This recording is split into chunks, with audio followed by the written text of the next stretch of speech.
Baltimore Ravens have turned up the pressure on themselves after making two massive moves. We talk about the decisions they have made on Kyle Hamilton and Tyler Linderbaum, Brian Baldinger raving over Baltimore's draft class, and so much more coming up on Locked On Ravens.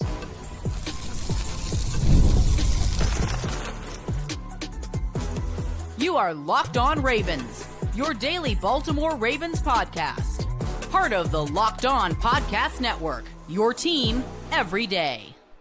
Welcome in to another edition of Locked On Ravens, your daily Baltimore Ravens podcast. I'm your host, Kevin Oestreicher of Ravens Wire. We are here with you on the Locked On Podcast Network, your team every day. Thank you so much for being here and making Locked On Ravens a part of your day and your first listen every day. We're free and available on all podcasting platforms, including in video form on YouTube, where you can like and subscribe to the channel, and in audio form where you can follow along and subscribe wherever you get your podcast. We're a 5-day-a-week Ravens podcast. So Monday through Friday, we have episodes for you. Plus, we go live after every piece of Ravens big news, after every Ravens game as well. And we have bonus episodes on the weekend. And you know what? We might have a couple, maybe one or two this weekend, as rookie minicamp will kick off for Baltimore May 3 through 5. So thank you to all the everydayers out there, the first-time listeners, and for somewhere in the middle, thank you as well. Today's episode of Locked On Ravens here on this Thursday is brought to you by Amazon Fire TV Stick 4Ks from any TV into your Xbox. No console needed. Head to Amazon.com/Fire TV Locked On to learn more. We have Sam Njoku of the Ravens Talk podcast back with us today on Thursday. And Sam, gotta give you a round of applause. You were the Malaki Starks truther. You were screaming it from the rooftops. And would you look at that? Who is the newest member of the Baltimore Ravens? It is Malaki Starks. No surprise if you're a fan of me, I'm telling you. I mean, Malaki Starks, I've been telling y'all, and now you're starting to see bits and pieces of information coming from the Ravens camp regarding his personality and what he's able to do in deciphering coverages and stuff like that. So I'm very happy with the acquisition. I know a lot of people wanted to go different directions, but considering how the draft went out, I think this is the best case scenario for the Ravens.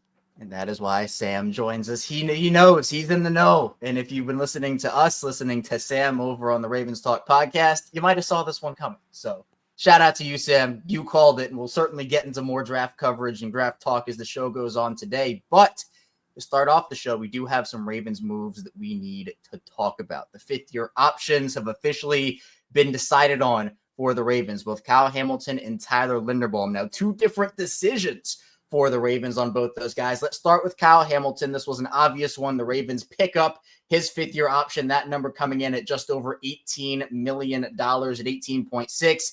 It's accepted, so he will have one more year beyond this one in Baltimore before an extension kicks in.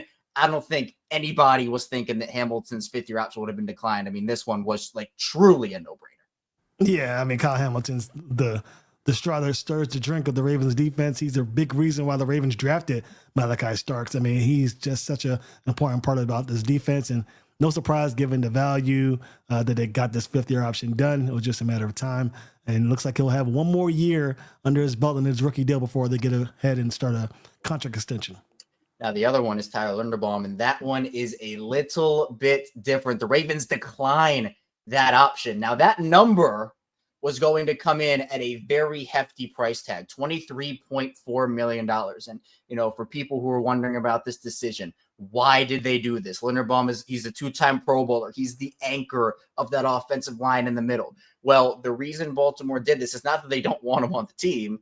It's that the center market right now, Sam, Creed Humphrey is the leading money maker in terms of average annual value and just total value in general. He's making $18 million per year. So if Linderbaum's option were to be accepted, he would have reset the center market by over $5 million per season. And plus, all that money is fully guaranteed. Whereas with these longer extensions, obviously you have room to play with on the cap, guarantees, kind of spreading the money out over a year. So this was not a shocking decision. It's still a pretty big one and a massive decision because it does put the pressure on Baltimore. This is now Linderbaum's contract year. If there's no extension reached, he will hit the open market after the 2025 season. So to me, this was expected. Was it expected to you, Sam? Oh, yeah, big time. It was definitely the Ravens aren't going to extend his fifth-year option. As you mentioned it, they pull the tackles, the guards, everybody, the center, everybody's into one lump sum as far as that option money is concerned. So no surprise there. The Ravens are going to definitely try and get him to become a long-term Raven. But yeah, you're right. This definitely puts the pressure on Baltimore. Now this is the final year of Linderbaum's deal, and the Ravens are going to be, pressed to get a deal done. This is the future of your line. Ronnie Stanley doesn't have very much longer to go. You got Roger Rosengarten, but he's under contract for a few years, and then your guards are also coming near the end of their contract. So definitely willing to get Tyler Linderbaum wrapped up is definitely going to be a high priority for them, either this offseason or the next offseason, but it's definitely going to be one of those priorities. Don't be surprised if he's a Raven for life. He's just one of those guys that the Ravens love to keep. Yeah, and for a little context of how the fifth-year options work, they've changed it around a little bit over the last handful of years. So you can make the argument fifth-year options are still very valuable, but a little less valuable than they were, say, 5 or 7 years ago before they made the change. It used to just be, you're the number one pick, your fifth-year option would be the highest number, all the way trickles down to 32. But they have since changed it to it being essentially a basic fifth-year option, which is you have no accolades. There are playtime bonuses in that, which a lot of these players do trigger if they just play a certain number of games and play in a certain amount of snaps. But then you have the Pro Bowl escalators. So one Pro Bowl or more than one Pro Bowl. Kyle Hamilton and Tyler Linderbaum were 2 of only 3 players in the 2022 class to hit the max fifth-year option incentives, the other one being Sauce Gardner in New York. So, look, it's a great problem to have, but Sam, the Linderbaum extension, there's going to be a lot more pressure there, right? For Hamilton, you have the extra year. Now, both those guys still can sign extensions. Would you expect one or both of those to be done? Or is this kind of something we've been talking about for a while here where you would need Lamar's to be done first before going and getting down to everybody else? You want that to be the case. Yeah. I'm sure there's ways to wiggle around with contracts, including Lamar's, where you can restructure his instead of doing an extension, but there's other avenues in which you can create some space in order to feel good about doing an extension. But I wouldn't be surprised if Linderbaum gets done. I think Kyle Hamilton is another guy who potentially could get done as well. Maybe not before the start of the season, but maybe during the season. But Linderbaum's a guy who I think they'll try and make something happen. I don't think they'd like to enter the next season with him being potentially a guy that could be falling into the free agency period. So I think they may be a little proactive this time around. They've already made a statement across to the media and to social media as well that he is in their long-term plan. So expect the Ravens to try and put something together. It'll just take a little bit of time, but I'm sure they've had talks. Linderbaum and the Ravens, they know that 2026 isn't the last time we'll see Linderbaum. Right. And if this was a situation, Sam, where this was a $19 million fifth-year option for Linderbaum or $20 million, where it does still reset the market, but it's not as substantial as $5.4 million more than the highest paid center right now, maybe we're having a different conversation where the Ravens want to give themselves a little more leeway. But the thing with that is, as I mentioned, it is all fully guaranteed over one season, and that is what it counts for against the cap. So Hamilton, that will be the number for him in 2026. Now, if an extension is reached, that's a different conversation, and we can have that conversation when it happens. But the way the Ravens, I think, need to structure these deals, and for Linderbaum, for example, here, is ideally you'd be able to backload any extension that you get done with him to lessen the cap hits in year 1 and year 2, free up some money for them to continue to spend a little bit, because it's not just Linderbaum and Hamilton we're talking about here, but you're going to have to get a little creative with it, maybe even front load a couple deals. Isaiah Likely, Travis Jones, Derrick Henry, Odafe Owe, that list goes on. You're going to have to start thinking about Rashod Bateman again soon after next season. So, this to me, and feels like we talk about this every week you're on here, Sam. It's like they didn't lose a lot in the offseason. They're able to add a really solid rookie class, get a couple of contributors in, re-sign key contributors. This feels like the last chance for this iteration of this team. And I'm talking about guys like Mark Andrews, for example, and some others that might leave. I'm not saying, they're going to tear it down, trade Lamar. No, of course not. But I'm just saying that this is a stacked roster right now. It is unbelievably stacked across the board. It's not always going to be like that, especially because you just can't pay everybody. Now, DeCosta does a great job, and the Ravens do a great job of continuing to funnel in great rookies, great guys on rookie contracts to offset losses. But the way that this roster is right now, it is set up for success, and I would hate to see them waste another year. It's set up for success, and it's also set up to end because, as you mentioned, a lot of these contracts are coming to an end. The good thing about being a great GM is that you get all these rookies, great talents under these, cheap value deals. The tough part is once you get the maximum prime talent that you can out of these guys. You juice them out of everything you can in order to try and win a championship. Then they get, opportunities to go elsewhere. A lot of these other teams, they see a guy like Tyler Linderbaum, Kyle Hamilton, Isaiah Likely. They see these guys perform, and you're thinking to yourself, well, who knows? These guys may, they may have a chance to come and help our team. And so you got to do a good job to, one, extend these guys, and two, do so prior to the start of free agency, because once they get into the open market, we saw what Ronnie Stanley was able to, kind of articulate as far as other teams, like the Patriots, who are interested in his services. You got to get these guys under contract fast, but also understand as fans that they're not going to be able to keep everybody. Unfortunately, some of these guys are going to have to go, and that's because of the cap space, because of Lamar Jackson's contract, and because, you got a great GM who's going to be able to bring these talented individuals onto your roster. But the good thing about him as well is he's able to bring in more talent, more youth through the draft that we saw this past draft, and hopefully that cycle continues. But the window, again, for this team, razor thin. After this year, we start to see some changes. I'm not losing sleep over Patrick McCary. I've actually been gaining some sleep over Brandon Stevens being gone. I think a lot of people might be, you as well, Sam, might be gaining some sleep over that. So they've upgraded. And I said it on yesterday's show. It's not that this is a talent issue for the Ravens. They have all the talent in the world. It's just getting to the playoffs and executing at a high level, for some reason, one way or the other, whether it's Harbaugh, Lamar, defensively. I never want to blame anything on one person or one individual in terms of why things have gone badly in the postseason for Baltimore. It's a combination of a lot of things. Now, if there's a conversation about who is more to blame certain years, that's a different conversation. We're not going to have it right now, but it is a different conversation. But to me, you have so much talent stacked up. You have to try to get as many of these guys under contract as you can. But to your point, Sam, we see this all the time, especially with how good the Ravens are at drafting. You cannot keep everybody. But what would you give? Let's do contract projections really quickly here.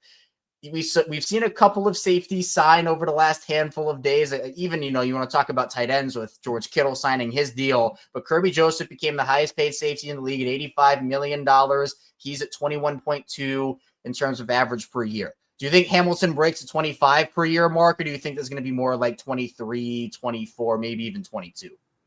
I would shoot for 23 if I'm the Ravens. I think that would be a good starting point. But again, the longer you take to get these done, the more opportunity these agents have to really entice other teams and even the Ravens front office to give more. So I think the longer you wait, we've seen it with the Bengals, the longer you wait to pay these guys, the more you got to pay. But I think 23 will be good. He's going to be the highest paid safety in the league. I think 23 would be a nice spot to get Kyle Hamilton.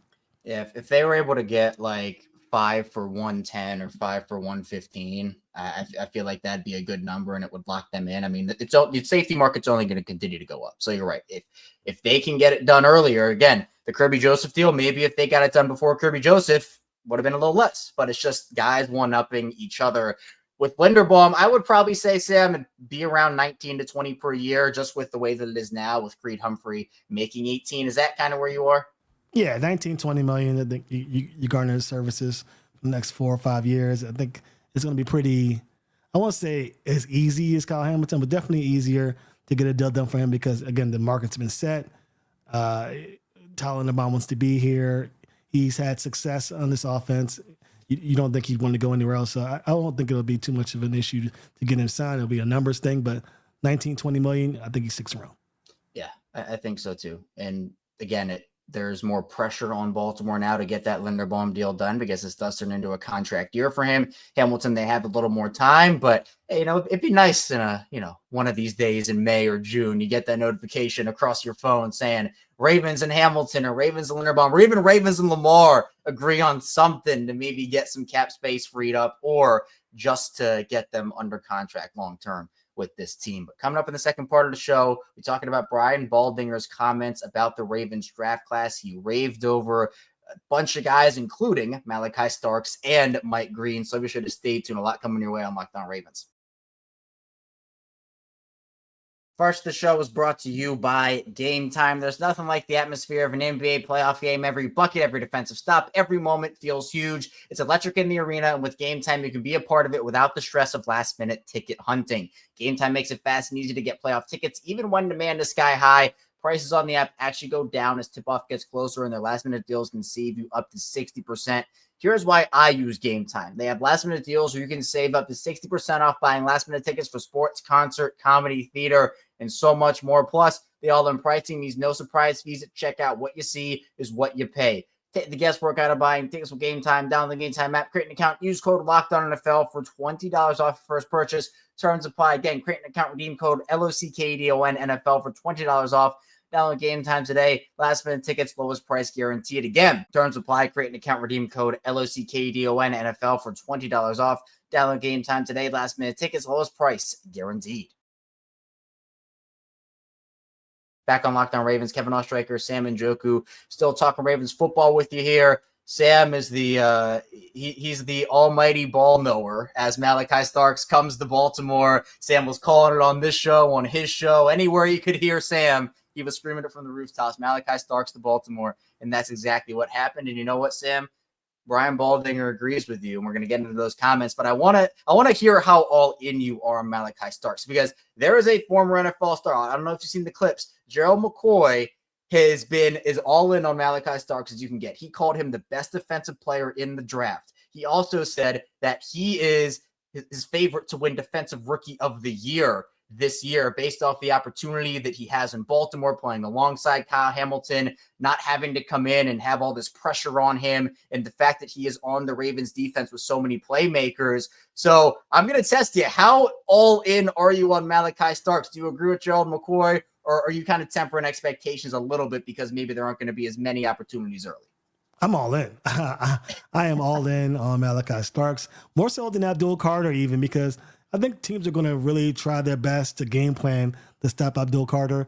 I know Thibodeau is a guy who, has had his ups and downs, but I think they're really going to try and key in on Carter.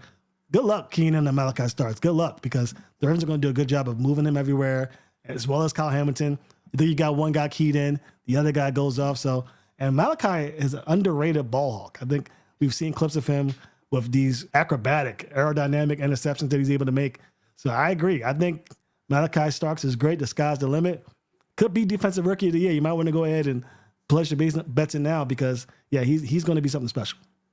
Just being able to be around so many great players on the defense with his skill set, his versatility. You mentioned the ball skills, which, again, you want to talk about Brandon Stephens. The Ravens gave up many big plays because Brandon Stephens could not track the football. On those interceptions that you're talking about, he had multiple in big-time spots. Like, he's a big game player, too. Like, the Ravens are going to be in a lot of big games this year. Malaki Starks, no stranger to being in those high-pressure environments, which I think is a really underrated aspect of his game as well. And Brian Baldinger was raving about this Ravens draft class. He also talked about the Raiders. He said that they were a team that improved a lot over the course of this draft process, but he also gave a nod to the Ravens. And I'm just going to read off a little bit of what he said here. He said, quote, "The Baltimore Ravens just know what they're doing. They picked Malaki Starks. Many people had him as the number one safety in this business. You match Malaki Starks along with a Kyle Hamilton, you could have the two most versatile safeties in the whole business." Then they go and get Mike Green. Many people had him as a mid-first round pick. Just watching him at the Senior Bowl, he might have been as good of an edge rusher, maybe after Abdul Carter.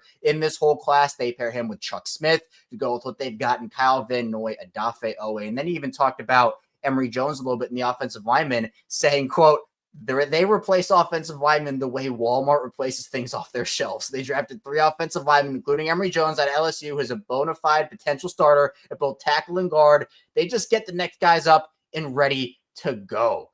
So, Sam, what's your reaction to Brian Baldinger's analysis there? Do you agree with a lot of what he said? Oh, yeah. I am very impressed with what the Ravens did. I'm high on some guys more so than others, and I'm sure we'll get into that a little later. But for the most part, this is another grade A draft by the Ravens. They just do such a good job of acquiring talent. They're not afraid to reach.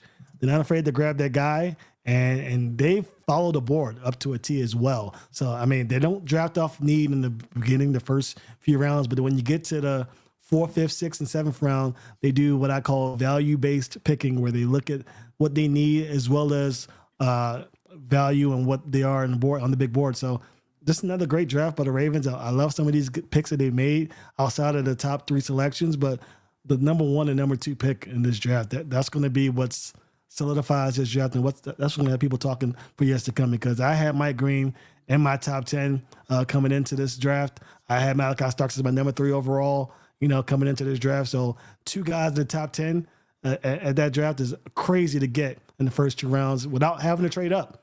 I mean, it's just a phenomenal job, and we know why Mike Green fell where he fell, but to get that type of value out of him, even at that position, crazy. Can't ask for more if you're a Ravens fan. You know, on the field, Mike Green is so dominant, and I've been screaming this from the rooftops here. There was not a player that they could have gotten, honestly, outside of Abdul Carter, and the fact they got him at 59, that would have changed my positioning on where the Ravens edge rusher group is than Mike Green did. Because coming into even the second round, you know, looking at the board and the options, I didn't think the Ravens would take Mike Green for one. I didn't even think he'd be there at 59. I think some team would have taken him before then. But two, I just wasn't sure with everything off the field and that whole situation if the Ravens were going to do that, if they were going to take him. Now, clearly, Eric DeCosta and John Harbaugh have stated that they are comfortable with what they looked into and talking to people and talking to Mike Green and whatnot. So that was their decision that they made. But then you add him, and it's like we talk about it, Sam. The Browns have Myles Garrett. The Steelers have TJ Watt. The Bengals have Trey Hendrickson. Well, now the Ravens have Mike Green. And he is that 3-down player. He's exceptional as a pass rusher with all his devastating pass rush moves. That spin move is particularly devastating.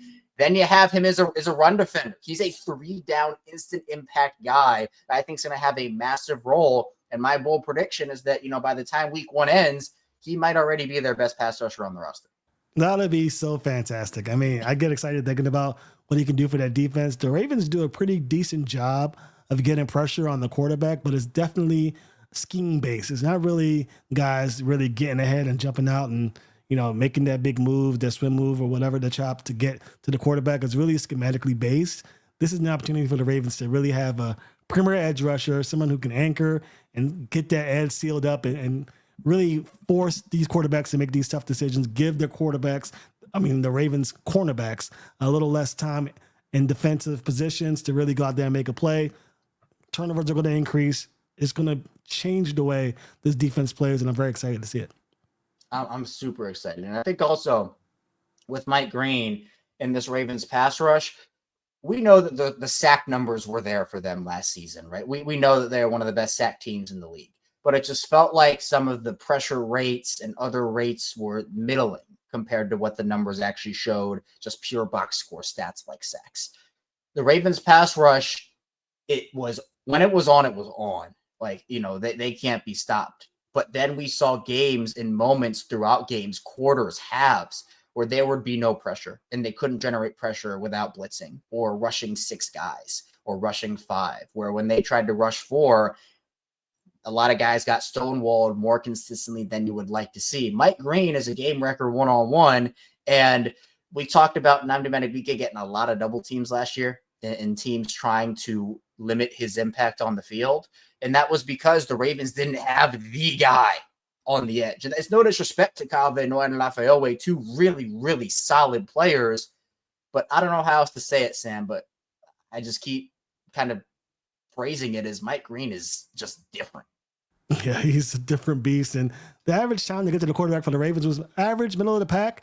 And a lot of times those sacks they were getting last year because quarterbacks had to hold the ball longer to allow these big plays to develop because they were down 1 or 2 scores because of what Lamar Jackson and company were able to do. So to have that ability to force teams to really, you know, think about what they would do on those first and second downs, guys like Joe Burrow who like to get the ball out quick, they're not going to have as much time in the pocket as they usually do because, as you mentioned, Madubuike is not going to see as much double teaming, which means that, you know, the pressure may move towards Mike Green's side, which gives Odafe time to get going. And maybe even David Ojabo, if he's still a Raven at that time, a chance to get going. So it's just a whole encompassing umbrella of options for the Ravens that gets put in there. Oh, and not to mention, Kyle Hamilton's back to being a lurker in the middle of that defense at the line of scrimmage because you have Malaki Starks back there ball hawking on the backside along with Darius Washington.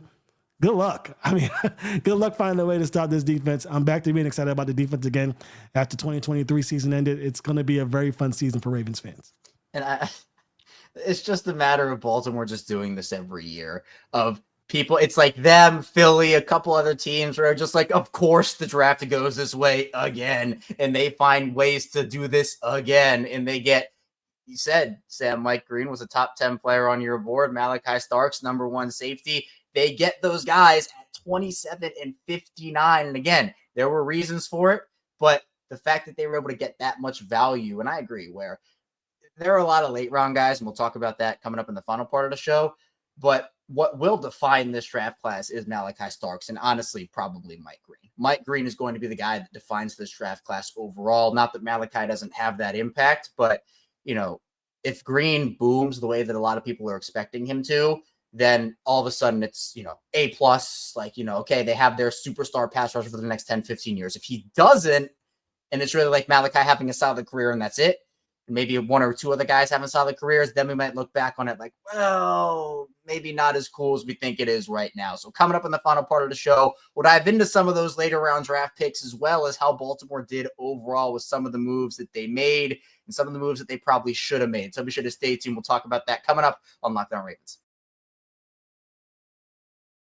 First, this show is brought to you by Amazon Fire TV Stick 4K. Did you know your Fire TV is also an Xbox? Turn any TV into your gaming and entertainment hub with Fire TV Stick 4K devices. No console required. Just grab your pair controller, subscriber, sign into Xbox Game Pass, Ultimate EA Play included, and you're ready to go. Dive in 100 premium titles, including EA Sports, College Football 25, and Call of Duty, as easily as you stream your favorite shows. And for me, I have my console set up in a room. I don't want to move it around, but sometimes I don't want to play in that specific room. And it's really easy with Amazon Fire TV Stick 4K to dive into all of your favorite titles without needing the console in every single room. So you can head to Amazon.com/Fire TV Locked On to get started. Xbox Game Pass Ultimate subscription and compatible controller required. Available on select devices, including Fire TV Stick 4K 2nd Gen, Fire TV Stick 4K Max 1st and 2nd Gen, and Fire TV Cube 3rd Gen. Again, available on select devices, including Fire TV Stick 4K 2nd Gen, Fire TV Stick 4K Max 1st and 2nd Gen, and Fire TV Cube 3rd Gen. Back on Locked On Ravens, Kevin Oestreicher here with Sam Njoku. To me, the fact that Baltimore did triple down on offensive line, and we'll talk about some winners and losers coming up. I did a little bit on yesterday's show. They're going to have to make some decisions on that line. I mean, there are a lot of players, and not all of them can make the roster. So when you kind of move into the remainder of day three, well, I guess the day three picks, you have Teddy Buchanan, who was their first round selection, or first day three selection, excuse me. Then you have Carson Vincent, the offensive lineman. You double down on corner there. I thought LeJonte Wester pick is a return option, and as a speedy, shifty slot guy was solid. The kicker position obviously was one that we had kind of known that Baltimore was going to draft, and they did that with Tyler Loop.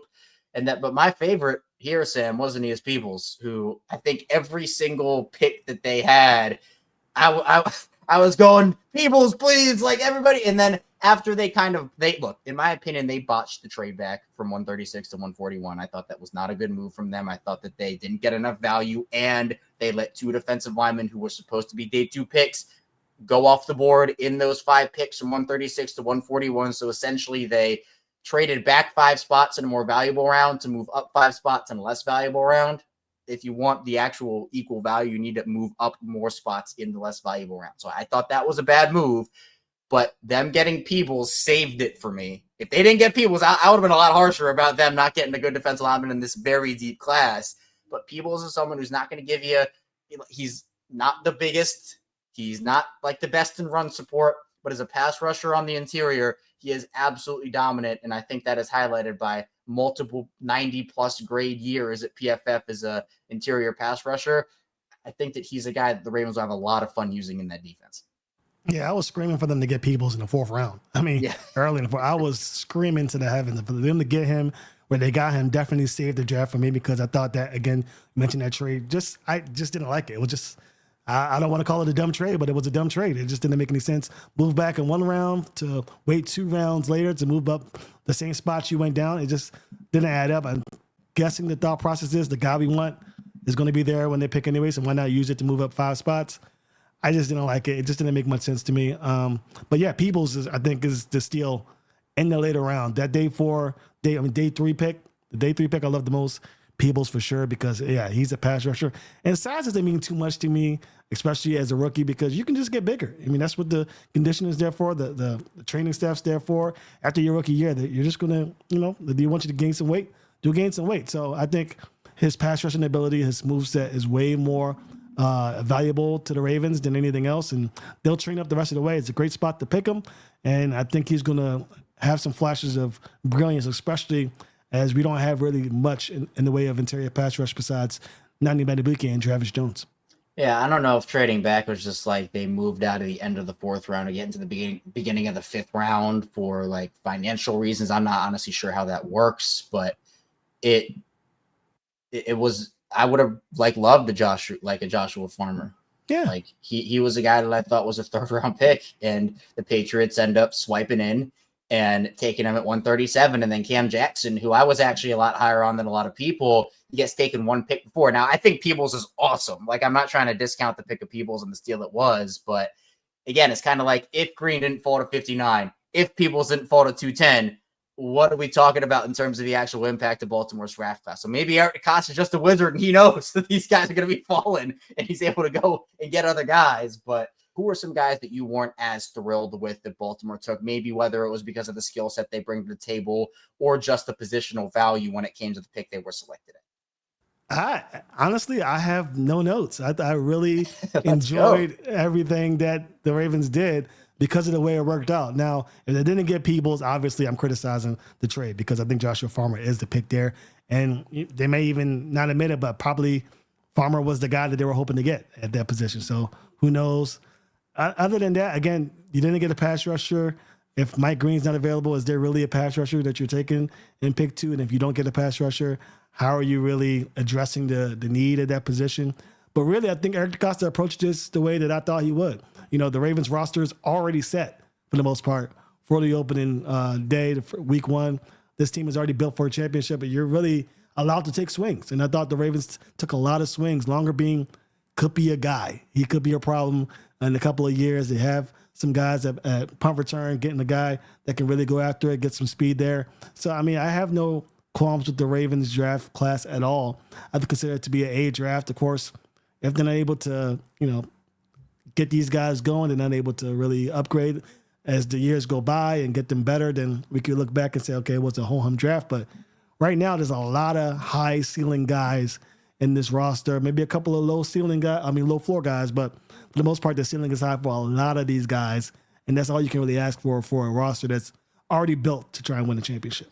Yeah, the pick I didn't love was Dellinger in the 7th, and it's nothing against Dellinger. It doesn't have to do with him. It has to do with the fact that they took 11 picks, because I just don't think that 11 picks are going to make the roster. And I was pounding the table for them to trade that 7th for a 6th next year. Now, maybe there wasn't a taker and they had to make a pick, but I mean, Eric DeCosta made it very clear it's going to be hard for 11 guys to make the roster outright if they draft 11 guys. They're undrafted free agents, a couple of linebackers they got, which I really like, and Jay Higgins. And, that was a guy I had circled for them in the 5th or 6th round, and got him an undrafted free agency. So, it's not about the player. It's not about the player. It's about the fact that they have 11 draft picks now on their roster, and that kind of goes into the winners and losers here, where I think, again, it was good for the Ravens and Daniel Falele, Ben Cleveland, and Andrew Voorhees that they didn't take a guard more ready to start on day one. Not that Jones can't compete for that job, but if they had taken a Tate Ratledge in the 2nd or one of those guys, Tyler Booker, if he fell to 27, which he clearly did not great news for them. But I also think guys like Tez Walker won, Mark Andrews, obviously, the fact he's probably going to be on a team now, which is pretty apparent. Losers, though, I think David Ojabo is a loser. I think Rasheen Ali is a loser. I think Jalen Armour-Davis is a loser. And even Nick Semek, who now I think you have to decide between Dellinger and Semek to be, okay, who's going to make the roster and who isn't. So does that kind of sum up the winners and losers for you? Yeah, I mean, I think you pretty much hit the nail on the head with a lot of these things. I think that winners, I'd say I'll put Lamar Jackson, just because I think that he's going to have a good chance to get a championship this year. I think he's got a really good opportunity to have a defense that's almost on par with the offense. I mean, that's pretty high considering where I think this Ravens offense will be. But who knows? And my losers actually have Isaiah Likely as a loser. Not trading Mark Andrews this draft, and I knew the chances of that were less likely after day 2. But that's really going to make it difficult for him to get the kind of contract where I think he might deserve.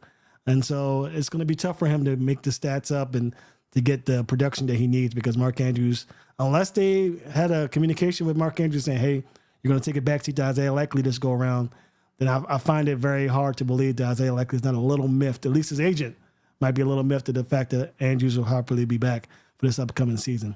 Yeah, that's a really good call. Really, really good call. And you mentioned the coaches. I think George Warhop is a winner. He was pounding on the table for Carson Vincent.